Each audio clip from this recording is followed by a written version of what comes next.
Buenos días, amada iglesia. Es un enorme privilegio estar aquí esta mañana con todos ustedes, compartiendo. Con algunos de ustedes no nos conocíamos, no nos hemos visto antes, pero es un privilegio estar aquí esta mañana. Es un gozo, es maravilloso poder compartir esta mañana la palabra del Señor y conocerles a muchos de ustedes que no nos habíamos visto, con algunos que hace 8 años nosotros estuvimos aquí por última vez en el 2015 y no habíamos regresado a nuestro país y menos a nuestra amada iglesia Torre Fuerte, nuestra iglesia del corazón, a la que amamos. Así que nos sentimos muy contentos, muy alegres de estar aquí esta mañana. Estoy junto con mi amada esposa que está allá atrás, a Vianney. Ella está conmigo. Mis hijas, pues no, en este viaje no han podido venir por razones laborales y otras cosas, pero les mandan muchos saludos. Amén.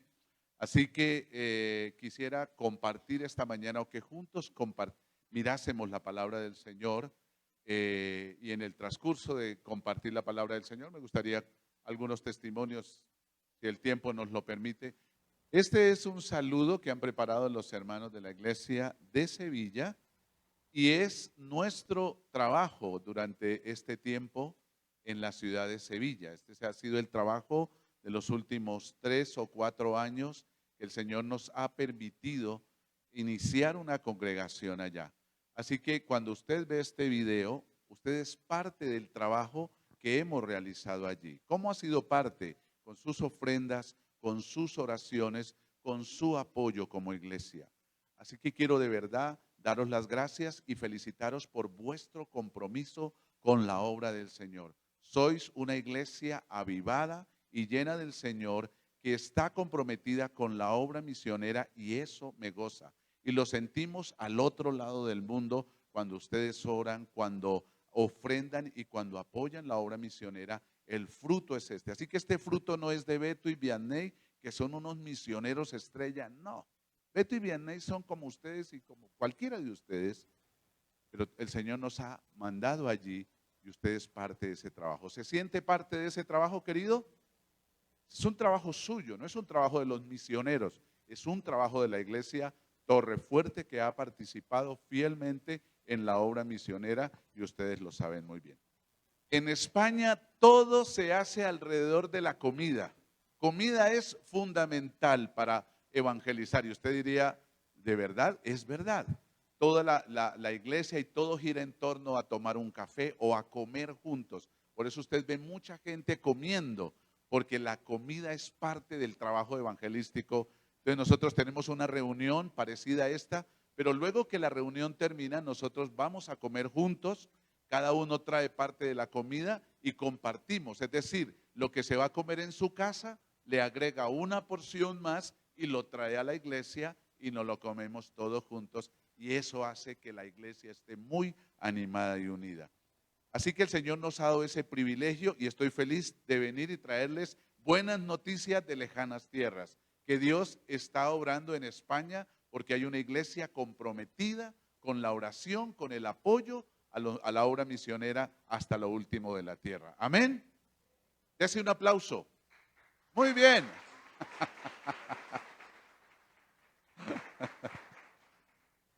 Es un gozo. Usted no sabe lo emocionado que yo estoy esta mañana aquí diciéndoles esto, porque es como hace 15 años salimos de Colombia y ver esto es como, hace 15 años no había nada de esto en España. No teníamos todo esto. Y el Señor es Dios quien ha venido haciendo la obra allí. Pero muy bien, vamos a la palabra del Señor porque hablando de evangelización y hablando de los desafíos que nos implica y que nos ha implicado esta tarea en España, pero que implica también, que aplica también, perdone, en Colombia y en cualquier lugar de la tierra donde el Señor nos lleve. He visto y estaba mirando el libro de los Hechos y sé que estáis estudiando el libro de los Hechos. Esta mañana tuvimos la clase, pero me gustaría compartir algo del libro de los Hechos relacionado con los desafíos de la obra no solo misionera, con la obra de evangelización. La obra de evangelización siempre nos presenta unos desafíos. Y un desafío es algo que tenemos que nosotros, a lo que nos enfrentamos, y es algo a lo que tenemos que superar también. Así que ese desafío quiero compartirlo. ¿Cómo ha sido el trabajo estos años en España? Y seguramente ustedes lo han vivido aquí. El libro de los Hechos, el capítulo 14, es donde nos vamos a centrar en esta mañana. Procuraré ser lo más breve y conciso posible para que usted no se canse ahí en su silla. Libro de los Hechos, el capítulo 14. El libro de los Hechos, el capítulo 14, está dentro del primer viaje misionero del apóstol Pablo y Bernabé. Es cuando la primera iglesia gentil, que es la iglesia de Antioquía, envía misioneros, envía su primer equipo misionero. Y por cierto, enviaron a los mejores de la iglesia. Pablo y Bernabé no eran ningunos pintados en la pared que fueron enviados a la misión. La iglesia ha enviado siempre lo mejor para cumplir la obra misionera. Y esta iglesia es testigo de eso. La iglesia ha enviado a los mejores, no porque yo esté allá, pero la iglesia ha enviado lo mejor de sí misma para la predicación del evangelio. Así que el capítulo que vamos a leer, entrando en el contexto histórico de qué es lo que está pasando, pues Hechos 13 y 14 nos van a narrar el primer viaje misionero del apóstol Pablo y Bernabé, cuando la iglesia de Antioquía los envía a ellos, ¿vale? Eso está en el capítulo 3. Pero vamos a ir al capítulo 14, porque en el capítulo 14 encuentro unos desafíos de la obra misionera que ellos se enfrentaron y que seguramente nosotros también enfrentamos y enfrentaremos en la evangelización mundial. Yo voy a ir leyendo algunos versículos y paro, porque me gusta leer algún versículo, parar y mirar qué de ahí podemos nosotros recibir. Dice Hechos capítulo 14, versículo 1. Aconteció en Iconio que entraron juntos en la sinagoga de los judíos y hablaron de tal manera que creyó una gran multitud de judíos y asimismo de griegos. Mas los judíos que no creían excitaron y corrompieron los ánimos de los gentiles contra los hermanos. Y vamos a hacer el primer pare. No cierre su Biblia, téngala abierta, porque vamos a ir haciendo pares así. La primera cosa que veo en esta parte del viaje misionero de ellos es que ellos entran en una ciudad que se llama, en un lugar que se llama en Iconio, y entran a la sinagoga.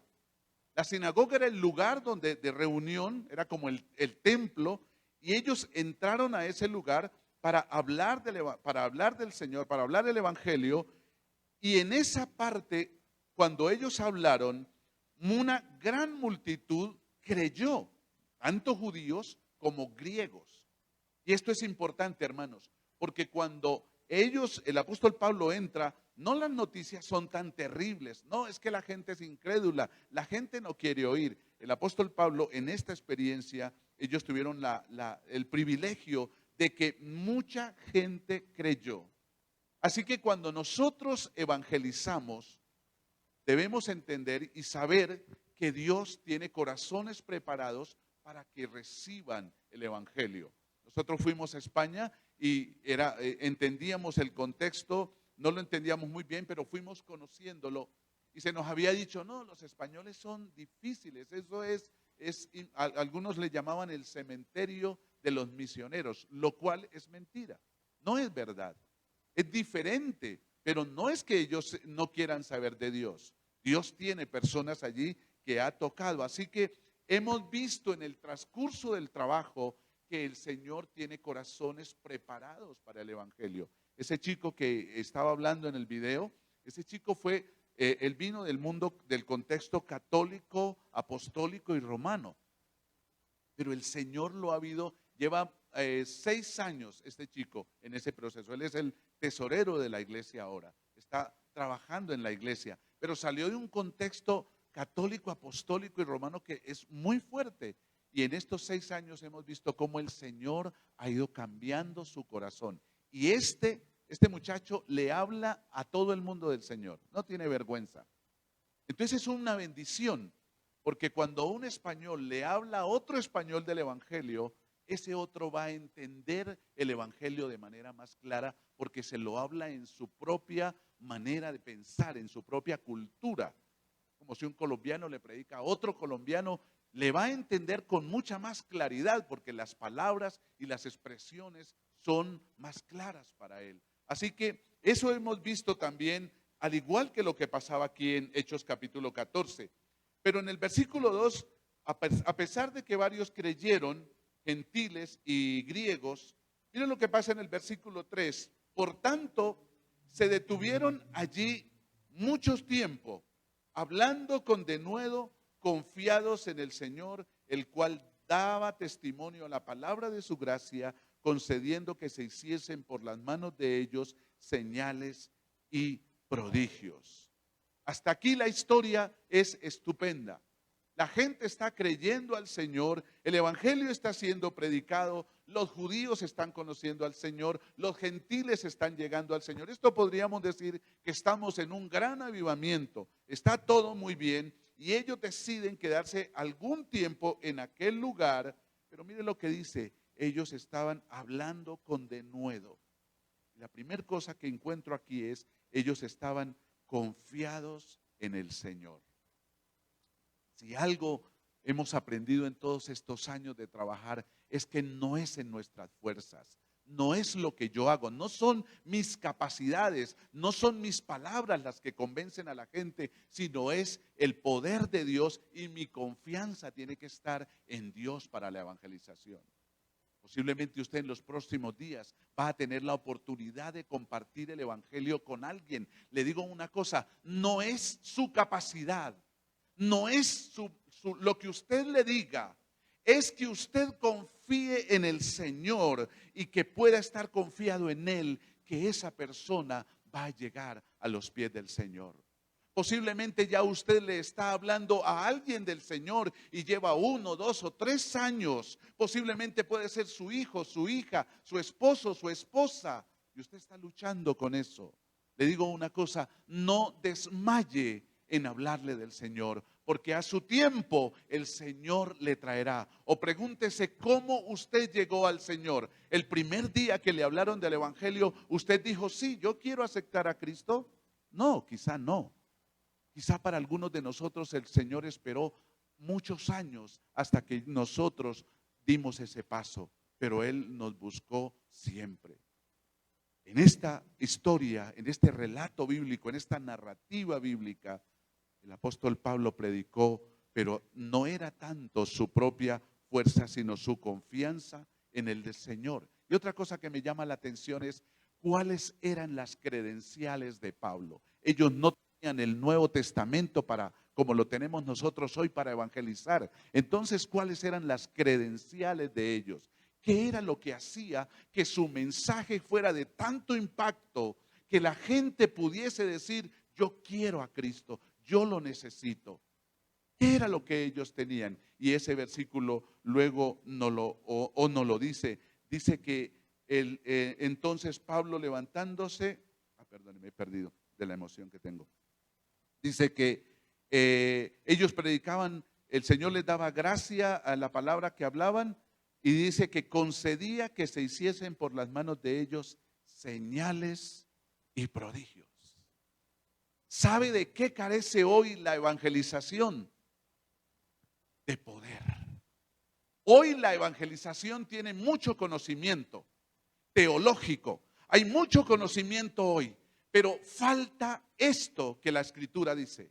Ellos no iban solo hablando y dando discursos para hablar de teología, ellos iban y las credenciales que mostraban no eran palabras, sino eran señales y prodigios.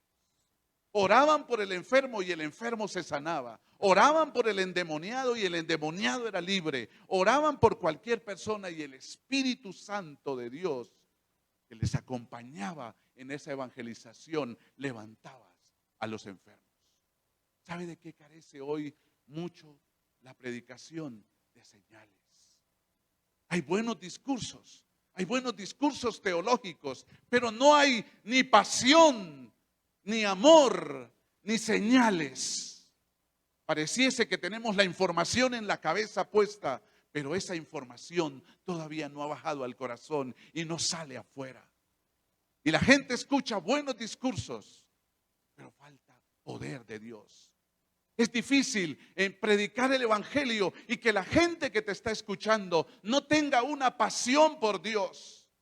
Nuestra silla, el evangelio debe levantarnos de la silla, sacudirnos desde el alma, porque el evangelio es poder de Dios para salvación. ¿Sabe qué es poder? Dinamita de Dios.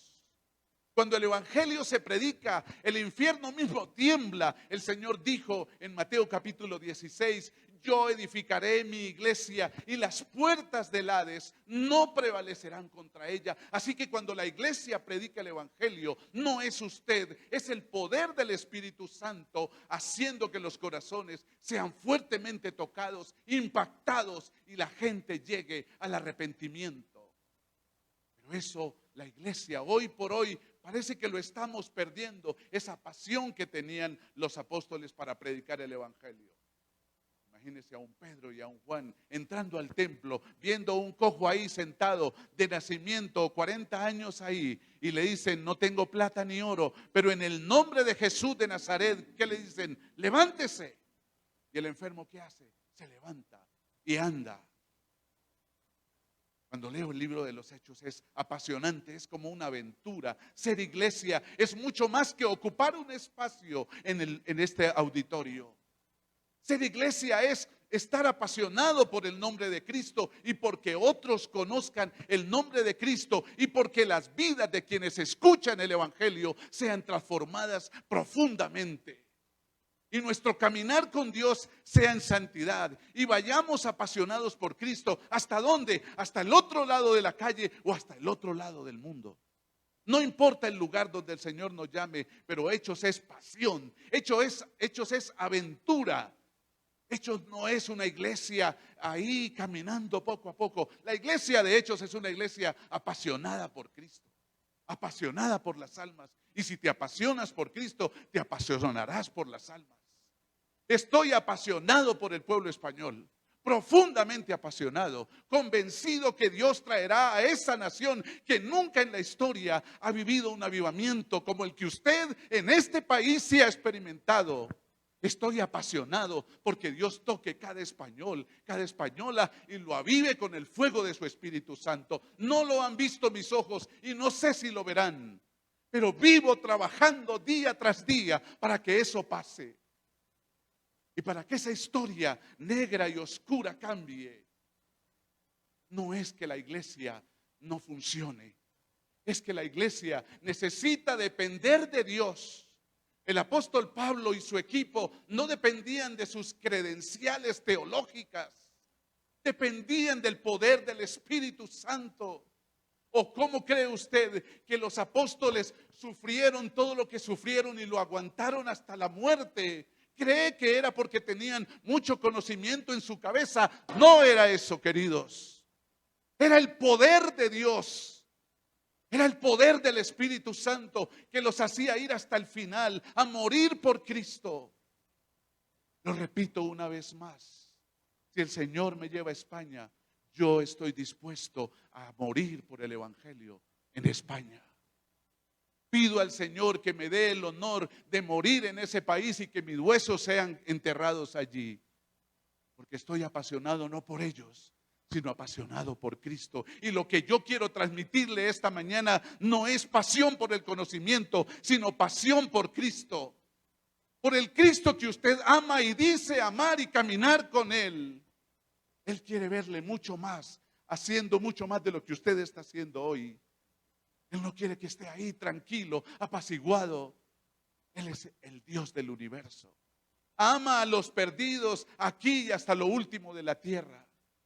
Entregó su vida por amor. Y la pregunta es, ¿qué entregaré yo?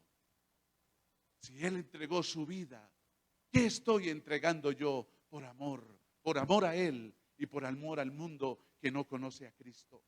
La historia sigue y dice en el versículo 4 que la gente de la ciudad estaba dividida. Unos estaban con los judíos y otros con los apóstoles. Pero cuando los judíos y los gentiles juntamente con sus gobernantes se lanzaron a afrentarlos y a apedrearlos.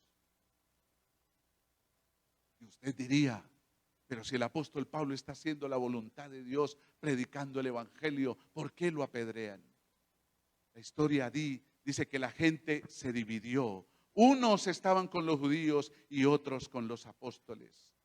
Eso se llama polarización. La polarización no es algo nuevo. La polarización es algo que viene de atrás. Y la iglesia, en medio de la polarización, supo trabajar y supo predicar el evangelio.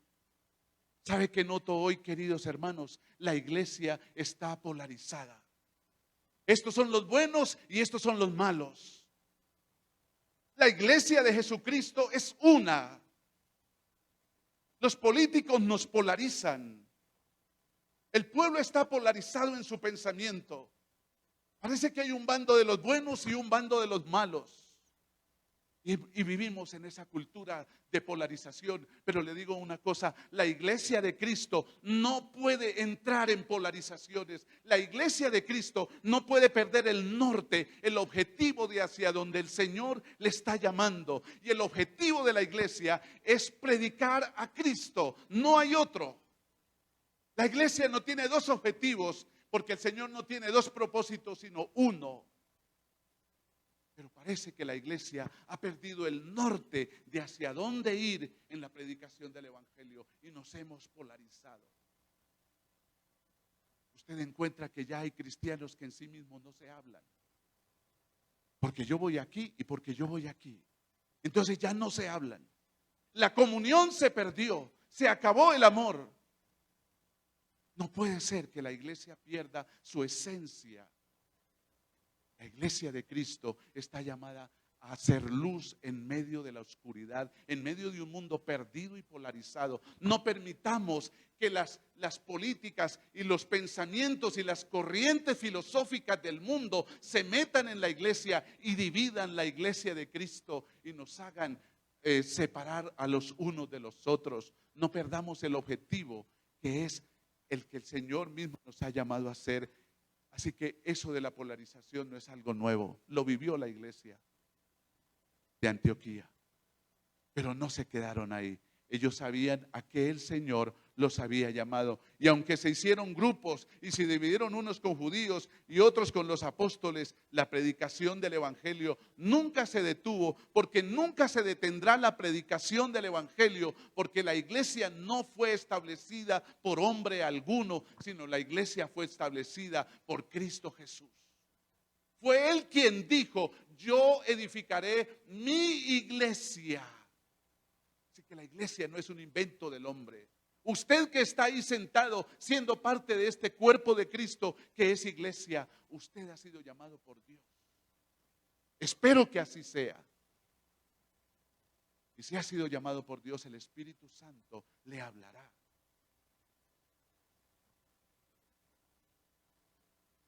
Pero muchas veces también en este proceso, luego el versículo 6 dice: habiendo sabido, huyeron a Listra y a Derbe, ciudades de Licaonia, y a toda la región circunvecina. Y allí, ¿qué hacían? ¿Lloraban o qué hacían?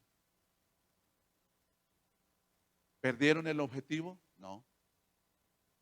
Ellos sabían que su objetivo era la predicación del evangelio. Y no se sentaron a decir, bueno, ¿cuántos están de nuestro lado y cuántos del otro lado? No, ellos sabían. Y aunque tuvieron que huir, porque muchas veces es mejor huir, salir de algún lugar. Alguna gente a veces le gusta pelear y entonces ponerse a discutir con el otro. Y no, es que yo creo esto, y hay una discusión, y las discusiones nunca nos llevan a nada. La iglesia no discutió, la iglesia dijo: nuestro objetivo es este, que nada nos desvíe de lo que el Señor nos ha llamado. Y ellos fueron a otras regiones a predicar el evangelio del Señor Jesús. ¿Cuántos dan gracias al Señor por la iglesia? ¿Usted sabe cuántos han querido acabar la iglesia a través de la historia? Muchas veces ¿Usted sabe cuántas veces han querido destruir este libro? ¿Sabe por qué no lo han logrado? Porque es que el Señor es el que mantiene y sostiene la iglesia. Y este libro nunca lo destruirán porque es la palabra de Dios. Transforma vidas. Hace 2000 años lo hacía, pero hoy lo sigue haciendo. Y usted es producto, fruto de que esta palabra de Dios lo ha transformado. Está aquí porque ha sido transformado por el poder del Espíritu de Dios. El Señor lo ha cambiado, la ha cambiado. Estábamos muertos en delitos y pecados y ahora estamos vivos para Cristo. Ese es un privilegio. Versículo 8. Porque la historia sigue. La primera es la oposición. La segunda es la confianza en el Señor para la predicación del Evangelio. Estoy dándole como las ideas de estos pasajes. La tercera es no perder el objetivo del llamamiento que el Señor nos ha hecho. Pero el versículo 8 dice: y cierto hombre de Listra estaba sentado, imposibilitado de los pies, cojo de nacimiento, que jamás había andado. Y tenemos un desafío. Cuando vamos a evangelizar, ¿qué encontramos? ¿Gente con qué? ¿La gente está bien? ¿Cómo está la gente que necesita a Cristo? ¿Cómo están? Enfermos, adoloridos del alma, rotos. ¿La iglesia qué es? El hospital donde el enfermo viene, no para que lo pateen, no para que lo maltraten, no para que le insulten, sino para recibirle con amor. Oh, queridos, si usted no sabía, la iglesia es el hospital de los enfermos. Cuando alguien entre por esa puerta enfermo, no le dé una patada y lo saque. Recíbalo con amor, abrácelo. ¿Sabe qué necesita esa persona? El amor.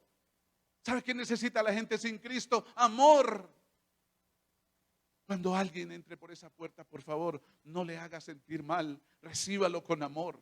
Dale un abrazo. Hágalo sentir que está en la familia de Dios. Porque usted tiene el privilegio, pero él no lo tiene. Usted está aquí, pero el que está afuera quiere estar aquí. Y si nosotros le cerramos la puerta, muy mal hacemos. Flaco favor le hacemos a la evangelización. Así que ellos, este hombre, tienen ese desafío, una persona enferma. Y Pablo no pasa de ese enfermo, no pasa de ese cojo de nacimiento, sino cuando ese hombre oye hablar a Pablo, versículo 9, el cual fijando en él sus ojos y viendo que tenía que fe. Hago un paro aquí. La gente afuera tiene fe. ¿Sabe qué pasa? Que su fe no está encaminada en la manera correcta. Pero fe tiene la gente. ¿Sabe qué pasa en España con la gente? La gente tiene fe. Lo que pasa es que su fe está desviada. Entonces, mi trabajo, ¿cuál es? Que la fe de esa persona sea direccionada ¿a quién? A Cristo. Pero eso se requiere de trabajo, paciencia y un ingrediente fundamental: amor de Dios para ellos. Así que él tiene fe, versículo 9. Y cuando Pablo vio que este hombre tenía fe, dice, el cual fijando en él sus ojos y viendo que tenía fe para ser sanado, le dijo a gran voz. ¿Qué le dijo? Levántate derecho. Sí, algo parecido así. A mí no me gusta que la gente se duerma en la predicación. Levántate derecho. Eso es autoridad. Le habló con autoridad. Porque cuando usted y yo predicamos el evangelio, ¿qué tenemos? ¿Autoridad de quién? De Dios. Por eso podemos orar por un endemoniado y se libera. Por eso podemos poner las manos sobre los enfermos y ellos sanarán. Porque usted no va en sus fuerzas, va lleno del poder del Espíritu Santo. Amén. Levántate derecho sobre tus pies. ¿Y qué hizo este hombre? Saltó y anduvo. Vaya milagro. Yo quiero ver de estos milagros muchos. Todavía hay milagros. ¿Ustedes se acuerdan? ¿Cuántos creen que todavía hay milagros? Claro, los milagros todavía existen. Eso no era de la iglesia de por allá de hace 1000 años. No, los milagros son reales hoy. El Espíritu Santo pone en su corazón orar por un enfermo. Ore por el enfermo con fe en el Señor. No tenga miedo. El miedo es de la carne y la carne es del diablo. No tenga miedo, ore por el enfermo. Si usted se le atraviesa una persona esta semana y siente del Señor orar por ello, no tenga miedo, ore por esa persona. A veces nos acobardamos. Y nosotros tenemos el poder de Dios y a veces el poder no lo guardamos para nosotros y no lo compartimos con los demás. Esto es delicado. Es delicado porque el poder de Dios no se nos dio para que nosotros nos veamos bonitos, sino para que lo compartamos. ¿Usted sabe por qué tiene a Cristo en su corazón? No para que usted sea salvo solamente, sino para que otros sepan del amor de Dios.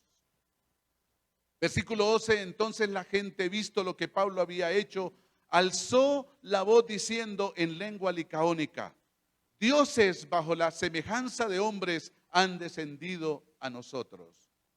¿Cómo era aquella gente? Idólatras. ¿Cómo vieron al apóstol Pablo y a Pedro? Al apóstol Pablo y a Bernabé. Dioses. ¿Eso pasa hoy? Claro, sí. Hay mucha gente que ve a algunos como dioses. Solo ellos tienen el poder y nadie más puede hacerlo. Eso es mentira. Dios puede usarte a ti con sencillez y humildad de corazón si tu corazón está dispuesto. El poder de Dios no está solo dado para los poderosos o para los grandes. ¿Cuántos creen que Dios les puede llenar de poder para orar por un enfermo y este ser sanado? Amén. Gracias, hermano, por levantar su mano. Usted está conectado. Gracias, Merisita. Yo creo eso todavía. Yo creo eso todavía. Mire, si yo no creyera eso, hacía mucho tiempo me había devuelto de España. Yo tengo que creer eso firmemente, porque si no lo creo, tengo que salir corriendo. Versículo 12, y a Bernabé llamaban Júpiter y a Pablo Mercurio, porque este era el que llevaba la palabra. Y el sacerdote de Júpiter, cuyo templo estaba frente a la ciudad, trajo toros y guirnaldas delante de las puertas y juntamente con la muchedumbre quería ofrecerle sacrificios. Vaya hasta donde había llegado la gente. ¿Esto no pasa hoy? Claro que pasa. Esto no es nuevo. La gente ofrece sacrificios. Usted me dice, no, pero eso no pasa nada. La gente es idólatra. No, pero hoy no tanto. Mire, le voy a decir una cosa. Se idolatra de esta manera. La gente idolatra el mejor futbolista. Es su ídolo. En contra del fútbol. Me gusta el fútbol. Pero la gente idolatra al cantante de moda. El cantante de moda. Todos esos son ídolos. Pero ¿qué pasa con esos ídolos? Cuando se le acaba sus 15 minutos de fama, ¿qué pasa? Viene otro ídolo. Entonces ahora ya no es la cantante, sino el actor famoso. Y parece que la cultura nos lleva en ese proceso de cambiamos un ídolo. Y lo que estaba pasando aquí es, el apóstol Pablo y Bernabé llegaron allí y la gente ¿qué pensó? Estos son los ídolos ahora. Estos son los mejores. Ahora les vamos a ofrecer toros y adorarlos. ¿Sabe por qué? Porque cuando nosotros predicamos el evangelio, debemos entender que la gente está pensando de esa manera. Usted y yo ya no pensamos así porque Cristo ha renovado nuestra mente y nuestro corazón y la idolatría ha sido arrancada del corazón. Pero hay idolatría al trabajo, hay idolatría a los hijos, hay idolatría a la pareja, hay idolatría a un futbolista, a alguien famoso. La idolatría es algo que todavía está en medio de nosotros. Y la idolatría nos puede desviar del propósito al cual hemos sido llamados de evangelización a este mundo perdido.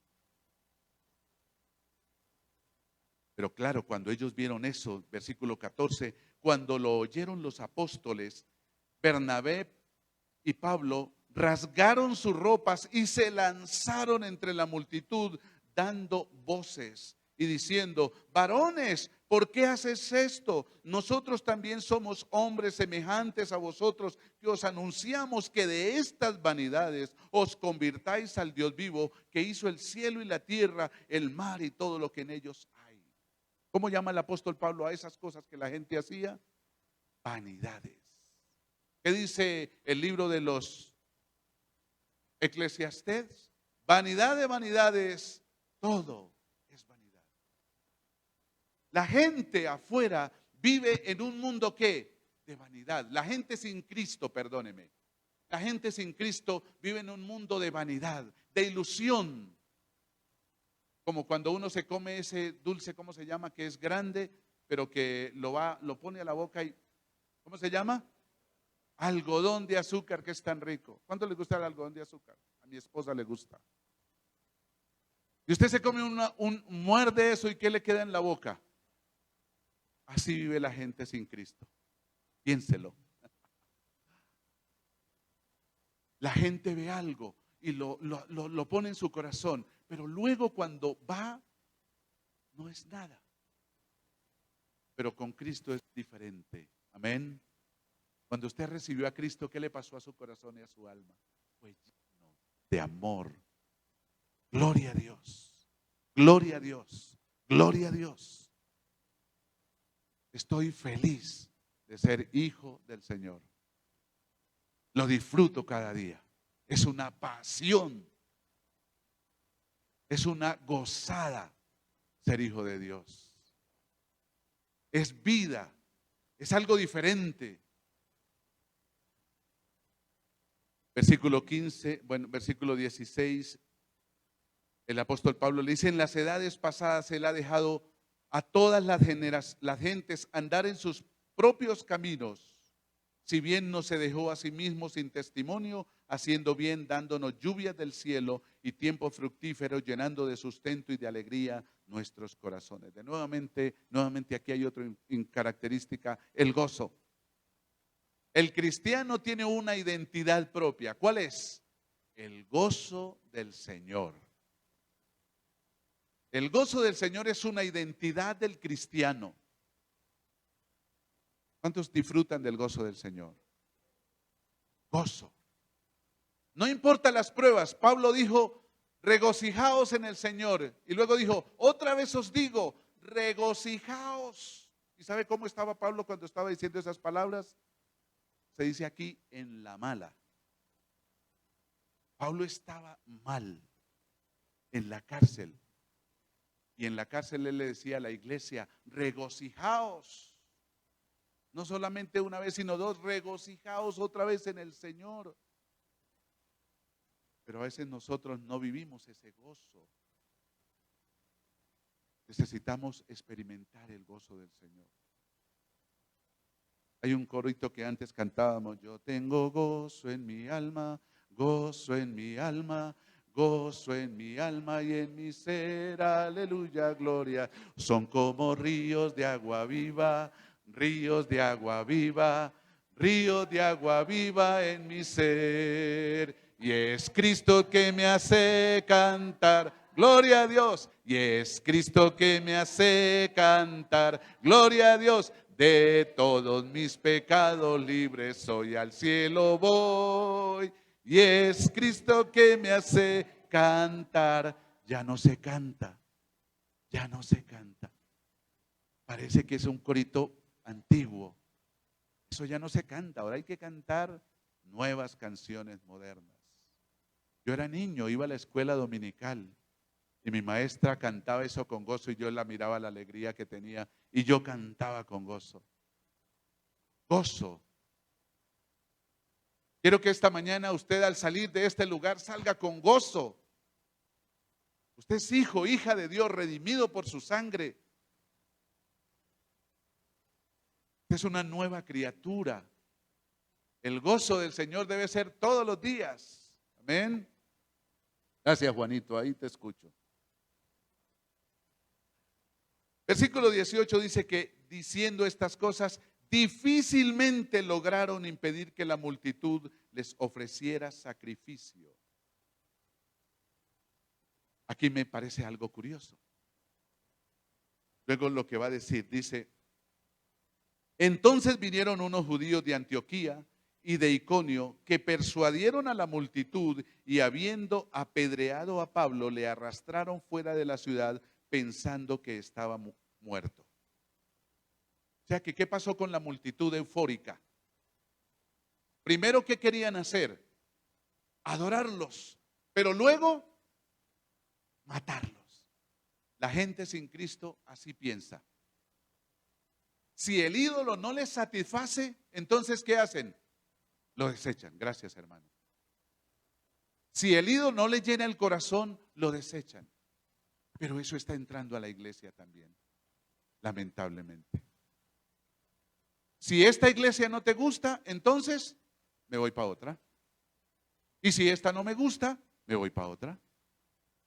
Y parece que estamos en un flotando. Parece que la iglesia hoy se convirtió como cuando llegas al restaurante. Carta, ¿qué tenemos para hoy? Tenemos carne, pescado, pollo. Ah, hoy quiero pescado. Parece que la iglesia viene ahora pensando igual que el mundo. ¿Qué tenemos para hoy? ¿Buena alabanza? Bueno, gloria a Dios. Ah, pero el que está cantando la alabanza no me gusta mucho. Ah, esta iglesia es que es muy dormida. No me gusta. ¿Sabe que parece que estamos pensando así? Y me llama la atención que la gente se mueve por emociones. Nosotros los latinos tenemos algo muy lindo, que somos muy emocionales, pero eso es una moneda de doble cara. Porque somos muy emocionales, pero nos falta la otra parte, que es ser más lógicos, conscientes. Mire, ¿sabe qué me he encontrado en España? ¿Sabe por qué la gente se tarda en recibir a Cristo? Porque la gente no levanta la mano a la primera. Mire, ese chico que habló ahí, 5 años estuve discipulándole, 5 años. Y hasta los 5 años él dijo, ah, amigo, ahora entiendo. Muchas veces la gente hace una decisión por Cristo emocional, no consciente del paso que está dando. ¿Cuántos quieren recibir a Cristo y levantan su mano? Pero en su mente y en su corazón no está pasando nada, hay una emoción. Y la vida cristiana no se puede vivir solamente por emociones. Ser emocionales es parte de nuestra vida, pero no podemos fundamentar nuestra fe en un emocionalismo. ¿Y sabe qué pasaba en esta historia de Hechos? La gente estaba muy emocionada. Por eso luego querían matarles. O sea que otro punto aquí sería el auditorio, la gente a la cual queremos llegar vive en emociones. Si no, la gente, ¿por qué cambia de un lugar a otro tan fácilmente? No hay convicciones, no hay raíces. ¿Y sabe por qué no hay raíces? Porque Cristo no ha sido predicado profundamente. No ha sido predicado, no, perdóneme. Eso no es verdad. Cristo no ha arraigado en sus corazones profundamente. ¿Se acuerdan de la parábola del sembrador? El sembrador, ¿qué hizo? Salió a sembrar la semilla. Y usted sabe el resto de la historia. ¿Cómo estoy de tiempo, pastor? ¿Me queda, ya acabé? Me quedan unos minuticos. Perdóneme, por favor. Usted, hace 8 años no vengo a esta iglesia y no compartía la palabra, así que, por favor, le ruego, por favor, que me tengan un poquito de paciencia para terminar. Me llamó mucho la atención esta parte cuando dicen que lo apedrearon. ¿Usted cree que le tiraron piedrecillas chicas? ¿Cómo creen que salió el apóstol Pablo de aquí? ¿Cómo? ¿Herido? ¿Tú qué crees? ¿Pero cree que era que pensaban o él realmente estaba muerto?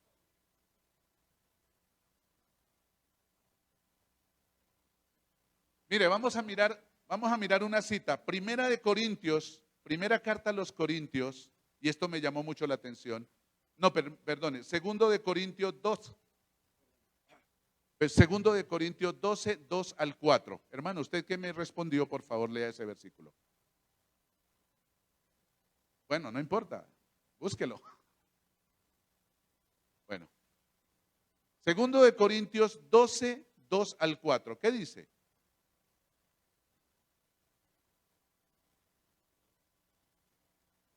¿Lo tienes? Bueno, Jenny, léelo.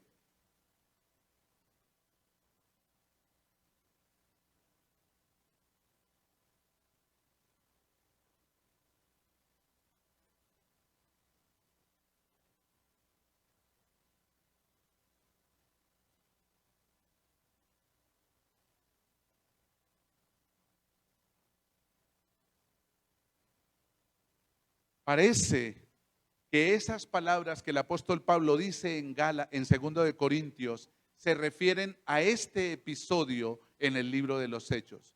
O sea que realmente habría la posibilidad de creer que el apóstol Pablo salió de esta pedrea muerto. Y quizá uno dice, ¿muerto? Sí, muerto. Pero siguió predicando. Sí, ¿por qué siguió predicando? Porque ¿quién lo levantó? Y él en segundo de Corintios relata esa experiencia que tuvo. O sea que yo personalmente, no tiene que usted creerlo, pero personalmente creo que el apóstol Pablo de esta pedrea salió muerto, porque a él no le tiraron piedritas. Dice que le arrastraron, le sacaron fuera. Y uno cuando lee esa historia la lee muy rápido. Ah, sí, le apedrearon. Pero no fue que le hicieron una chamba aquí, no, no, no, no. Fue que le hicieron, lo mataron. El odio y la oposición cuando se predica el evangelio en un territorio hostil se siente porque la gente odia. Sigo. Eso es solamente como para que usted lo lea y lo mire un poco con más detenimiento. Mire lo que dice el versículo 20. Pero rodeándole los discípulos, se levantó y entró en la ciudad y al día siguiente salió con Bernabé. ¿Para dónde? Para Derbe. O sea que el viaje, este era el final del viaje, y ahora retornan otra vez hacia la iglesia de Antioquía donde los habían enviado. Y versículo 21 dice, y después de anunciar el evangelio en aquella ciudad y de hacer muchos discípulos, volvieron a Listra, a Iconio y a Antioquía. Eso no fue que se recuperó, lo llevaron a la clínica de Kennedy, lo atendieron. No, no, no, no. La Biblia dice que lo apedrearon, muerto, y al otro día, ¿qué estaba haciendo? Predicando el evangelio. Eso no quiere decir que, o sea, esa historia puntual lo que habla es que el Señor levantó a Pablo. Y usted se acuerda cuando por allá en Hechos 9 el Señor le dijo a Pablo, cuando le dijo que fueran a orar por él, el Señor le mostró, le dijo, instrumento útil me es este, y yo le mostraré cuánto tiene que sufrir por mí. O sea que con Pablo el asunto era serio. Entonces el Señor lo levanta y al siguiente día él está predicando el evangelio. Si yo hubiera estado en la piel de Pablo, yo renuncio. Bueno, ya estaba muerto, pues no, ¿cómo iba a renunciar? Ya estaba muerto, pues muerto es muerto. Pero si el Señor me hubiera resucitado, digo, yo me voy para atrás, yo no vuelvo. Pero ¿sabe qué es eso? Pasión por Cristo. Tienen una pasión profunda por el Señor. Dice que ellos, confirmando los ánimos de los discípulos, exhortaron a todos a que permaneciesen en la fe, diciéndoles, mire, aquí quiero terminar con esta expresión que me llamó la atención. Es necesario que a través de muchas tribulaciones entremos en el reino de Dios. Esto no quiere decir que tenemos que ganarnos la salvación, no. Esto quiere decir que cuando ponemos la mano en el arado, debemos de seguir adelante. A veces para muchos el evangelio es algo light, pero el evangelio en muchos lugares del mundo es a riesgo de su propia vida. Yo le doy gracias al Señor porque estamos aquí congregados, tenemos una libertad de culto, nadie viene a cerrarnos este lugar, usted puede cantar y todo lo que quiera, y gloria a Dios por eso. En España igual, a pesar de todo, tenemos un local, nos congregamos, cantamos, comemos, predicamos la palabra y nadie nos dice nada. Gloria a Dios por eso. Pero hay países que no tienen eso. Corea del Norte, por ejemplo, la misma China, otros lugares del mundo que no tienen esa bendición. ¿Perdón? Hay algunas iglesias, hermano, pero realmente es el Islam lo que predomina allí. Pero que no haya libertad de culto, por ejemplo, en Corea del Norte no hay. En la India, creo que habéis sabido de muchas historias en la India. ¿Qué ha pasado? Mire, hermano, a veces nosotros no valoramos la bendición que tenemos de abrir esa puerta y que la gente entre. Y aún así la gente se la está pensando si voy a la iglesia o no voy. Aún así la gente dice, mejor me quedo en casa. ¿Sabe por qué? Porque nosotros vivimos, y perdóneme la expresión, un evangelio demasiado light. Pero el evangelio, y nos acostumbramos, y yo no quiero juzgar a nadie, pero nos acostumbramos a ese estilo de evangelio. Y no experimentamos el gozo y el poder de Dios cuando trabajamos con la iglesia. Amén. Así que, básicamente, yo quería compartir eso porque eso fue lo que el Señor puso en mi corazón.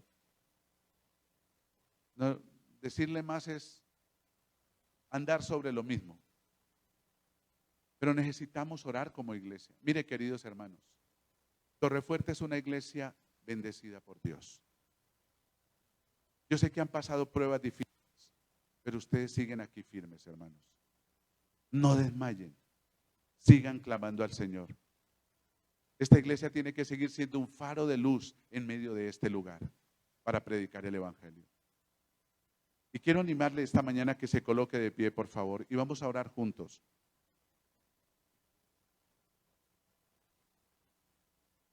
Y vamos a decirle, Señor, llénanos de esa pasión por ti. Si algo quería transmitirles esta mañana es pasión por Cristo, pasión por su nombre. ¿Cuántos han estado enamorados? Levanten la mano. ¿Cómo se siente estar enamorado? Nicolás, ¿qué ha hecho por amor usted? Supongo que algo habrá hecho. ¿Cuántos hemos hecho cosas por amor? Si teníamos que andar kilómetros, andamos. Si estaba lloviendo, no importaba. Si teníamos que hacer, lo hacíamos. ¿Por qué no? ¿Por qué ese amor no lo traspolamos hacia el Señor? Y lo amamos. Él se merece toda nuestra adoración y amor, ¿o no? Y el Señor no te va a pedir nada que tú no puedas dar. ¿Y sabe por qué? Porque antes de que el Señor te pida a ti o a mí algo, ¿qué es lo que Él primero ha hecho? Nos ha bendecido, nos los ha dado. Dios no nos va a pedir nada que no nos haya dado antes. No sería un Dios justo, sería injusto, un Dios tirano. Pero Dios te pide, y cuando Dios te pide en cualquier área de tu vida, es porque Él ya te ha bendecido. Amén. Padre, en el nombre de Jesús, yo quiero darte gracias esta mañana por la iglesia Torrefuerte, Señor. Esta congregación a través de los años se ha mantenido. Esta congregación, Señor, ha sido una congregación que ha orado y ha permanecido fiel en la intercesión, Señor. Yo quiero orar por cada miembro de esta congregación aquí presente, Señor, y los que no están presentes. Señor, que tu gozo llene sus corazones. Y si hay alguien pasando por alguna dificultad o prueba o lucha o enfermedad, Señor, tú eres poderoso para levantarles, Señor, y para restaurarles. Si hay alguien que está pasando por un dolor en el alma, Señor, algún padre, alguna madre preocupado por su hijo, por su hija, algún esposo preocupado por su esposa o alguna esposa preocupada por su esposo, Señor, oro que tu palabra, Señor, esta mañana pueda llegar a sus corazones y ellos puedan ser restaurados, Señor. y que al salir de aquí salgamos conscientes de que somos hijos e hijas tuyas y que el gozo del Señor es nuestra fortaleza, Señor, lo cual nos mantendrá firmes en medio de las pruebas y de las dificultades. Sigue bendiciendo esta congregación, Señor, que nunca falte aquí, Señor, quien hable acerca de tu obra en el mundo, Señor, que siempre se hable de la evangelización mundial y que esta congregación siga comprometida, Señor, en alcanzar a los que no te conocen aún aquí en este sector y hasta lo último de la tierra, Padre. Te doy gracias por estos años de oración, de apoyo, de bendición, Señor, y de fortaleza espiritual. Te doy gracias, Señor, en el nombre poderoso de Cristo Jesús. Amén y amén.